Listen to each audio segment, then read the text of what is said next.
BBC Radio London, Joe Good in the afternoon. Okay, so you all know how much I love fashion. 2020 is set to be the year of, wait for it, recycling clothes. Fashion royalty like Anna Wintour is even telling us to cherish the outfits that we buy, then pass them on to another home. Well, a new initiative is demonstrating this. Swish is coming to London. It promotes clothes swapping to raise awareness of the environmental impact of fashion. The fashion psychologist, Dr. Shakaila Forbes-Bell, says that the process is good for mental well-being, whilst the stylist Wendy Rigg says it can actually reduce guilt when shopping. I am so pleased to say that Shakaila and Wendy join me on the afternoon show. Hello. Hi. Right, Shakaila, can I start off with you? Because I love the fact that you're qualified as a fashion psychologist. Yes. How fantastic. So let's just talk about this.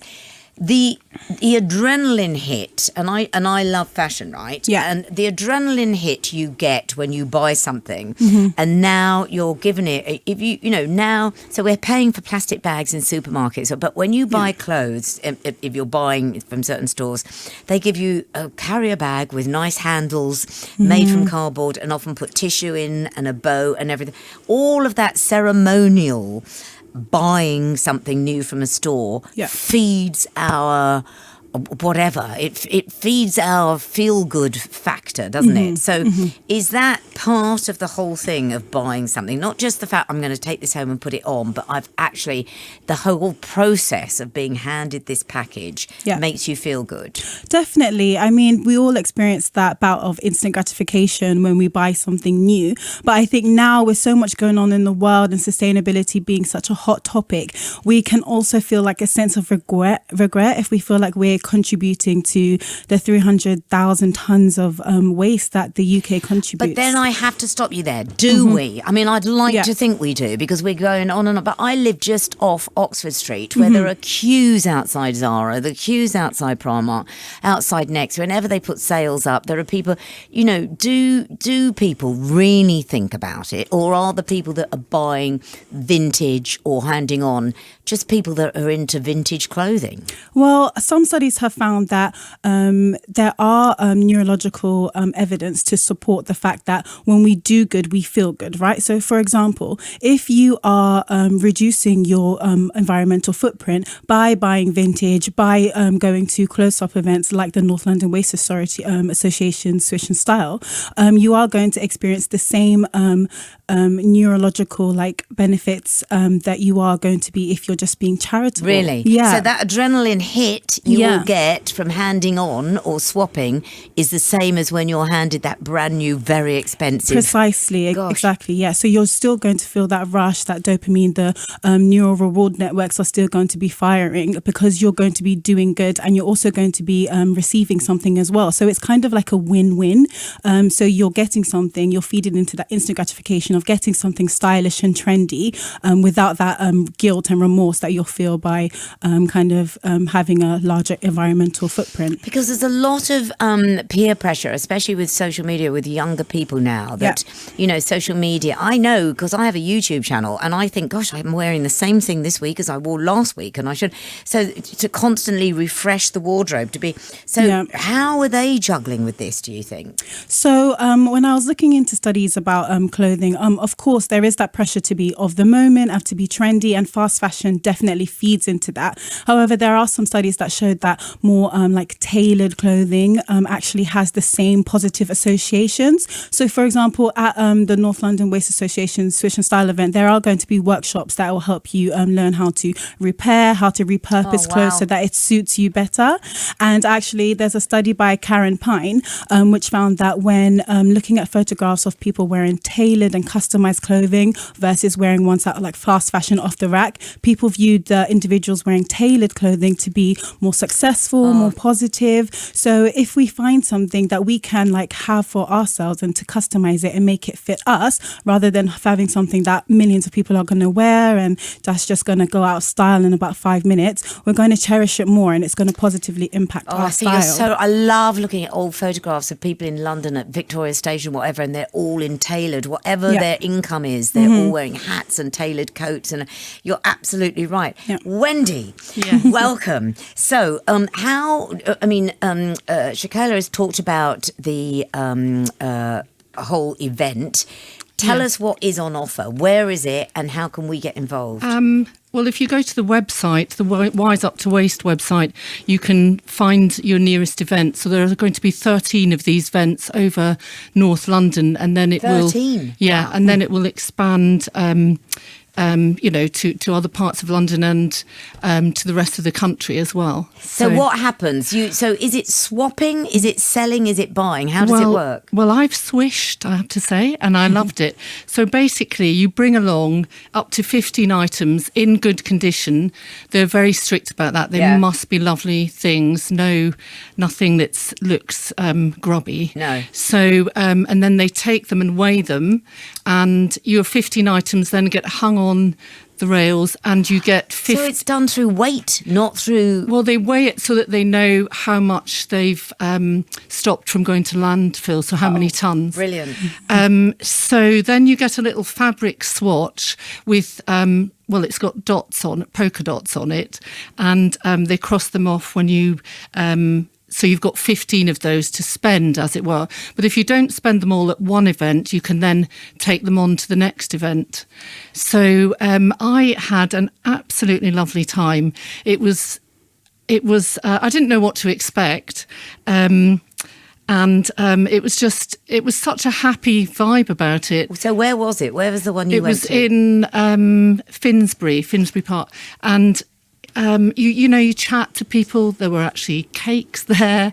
It was just, and I also tried one of the make do and mend stations where I learnt to do a Japanese technique of darning. Which I've talked about this before. Nobody darns anymore. No. Someone came on the show once with a darned elbow, and I was so enthusiastic. The whole interview was taken up with this: who darned your elbow?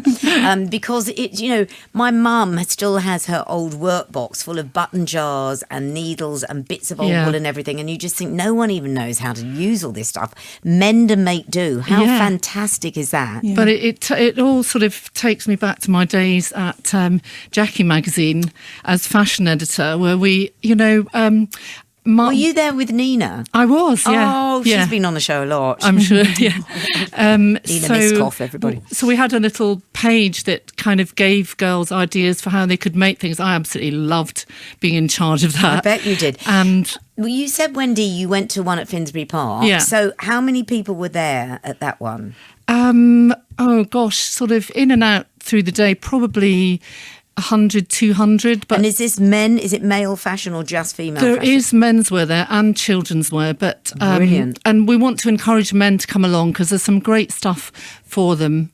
Do you know, Shakaila, we were talking about the peer pressure, but isn't it weird? There's never been stigma about children wearing hand-me-downs, ever. I mean, I grew up in hand-me-downs. I think everyone, you're both nodding, but there's always been stigma in adults wearing hand-me-downs, which is basically what we're doing here.